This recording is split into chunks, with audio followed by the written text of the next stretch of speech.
এই যে 20 বছর ধরে আপনি নামাজ পড়ছেন না, 10 বছর ধরে আপনি নামাজ পড়ছেন না ইচ্ছে করে, আপনি জানেন নামাজের জন্য কি হবে? কবরে একটা ফেরেশতা নিয়োগ থাকবে, বিশাল এক পাথর নিয়ে।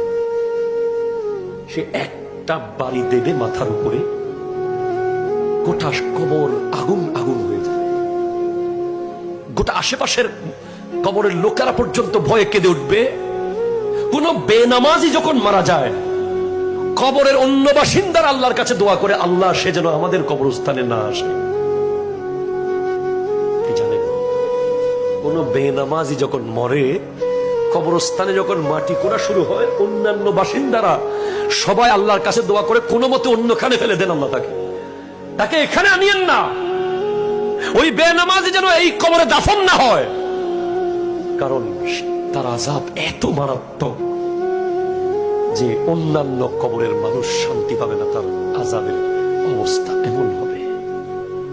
আজকে কত নামাজ আমরা ত্যাগ করছি, এরপরে হাসরের